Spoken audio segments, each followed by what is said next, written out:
Yeah, Little Guns N' Roses. They were performing at Parc Jean Drapeau tonight, and what's interesting is they say nothing is coincidence. 31 years ago on this day, they were performing at Olympic Stadium. It turned into a riot. Depending on who you believe, it either caused $300,000 damage or $1 million damage. Depends. But you know what? Our next guest was there and covered this story for the Montreal Gazette at the time. Marc LEPAGE is on the line. Hey, Marc. Hi, guys. How you doing? I'm good. How are you? Do you mark this anniversary every year or what? Yeah, we have a little a cake, Of course. cake and some ice cream. I will tell you this: like my number one memory of it is when you're a rock critic. It's always a bummer when you have to become a journalist, which is what happened because you go to the rock concert and then news disaster breaks out.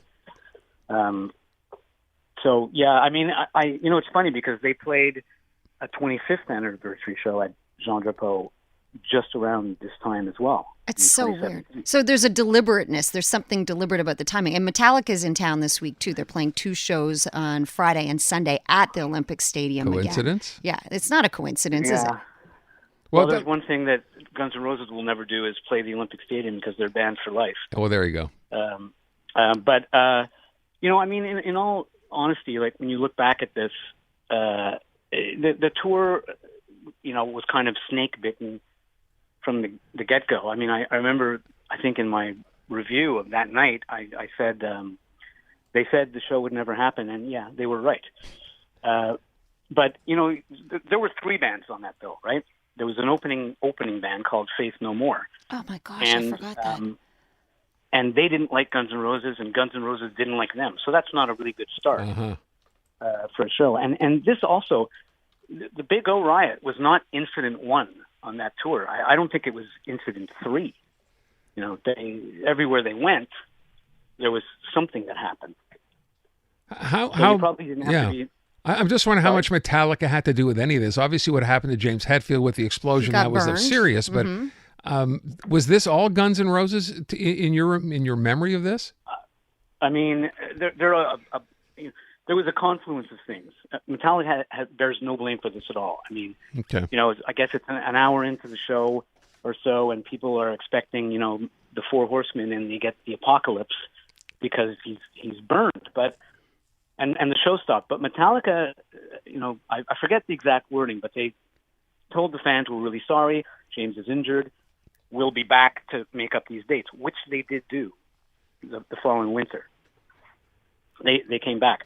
But, so you've got a bunch of things happening here, though, right? Suddenly, you're expecting 2.5 hours and 15 minutes of Metallica, and you've got nothing.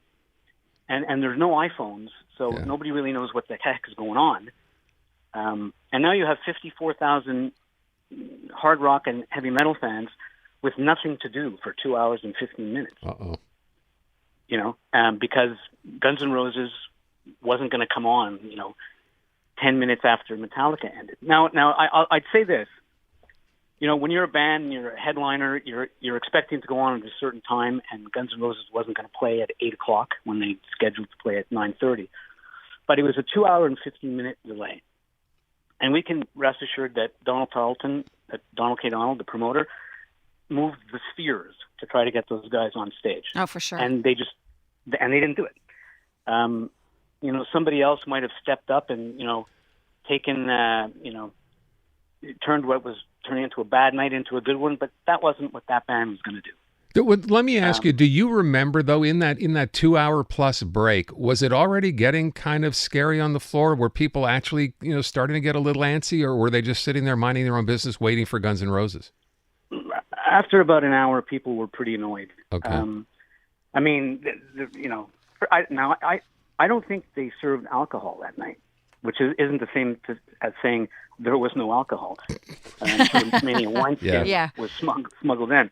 But for an hour or so, there's nothing to do, and you're roaming around, and the lights are on, which is a drag too. And you've got no information. And maybe some fans are starting to think, I'm not getting my full value for my ticket dollar here. I don't know what the tickets were, not like today's prices. Mm-hmm.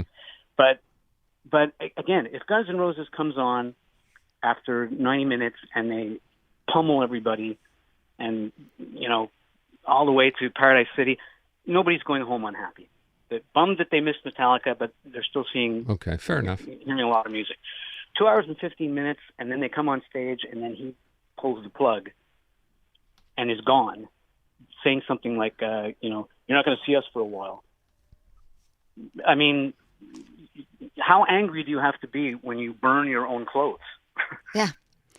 That's what those kids were doing. Yeah. Well, and so I had a ticket that night, Mark, and I picked up a shift for work. So I sold my ticket to a friend, but my friends that were there said they felt the moment, like where the crowd just turned. They were on the brink of like getting into it, ready to rock out, and suddenly it all went awry. So you're there to cover a rock concert, and you end up covering a riot.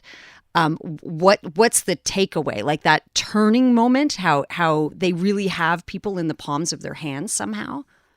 Yeah, I mean, again, he had Axl Rose did have a throat condition, and apparently it was pretty serious. They had postponed shows before they got to Montreal. But once Guns N' Roses got on, there was about 6-7 minutes where it felt like, all right, terrific, and then the sound wasn't great, and you could just feel that he was not in party time mood. And he's kind of like stalking the stage, and it just didn't feel right. And I'm not sure how many songs they played. I mean, not 2. I'm pretty sure they played I think 6, more than half a dozen. But yeah, but you could just feel it going south. I mean, that's absolutely true. And look, it's a concrete toilet bowl, and you're firing 125 decibels at people. The sound was never going to be great. But it was not good that night. And there was, I think he was commenting on it. And it just, you could just say, oh, God, no. Like, this is not going to be great. I couldn't have predicted that, they were going to try to burn the stadium down. Couldn't have gone much worse. I don't think many could have done that. Listen, Mark, we're out of time, but I thank you so much for sharing the memories that night. By the way, just really quickly, did you get out there in a hurry? Did you actually stick around feeling, okay, I'm a journalist, I got to cover this ride? I was there till 2:30 in the morning. Oh, wow. Of course you were. Okay. Mark LePage. I was just chasing people around. But anyway, thanks, guys. Really, it's a blast to look back at it. Thank you so much. Appreciate you sharing your memories. Mark LePage. Got to bug you more, yeah. Rock critic at the Gazette at that time, covering that concert 31 years ago today.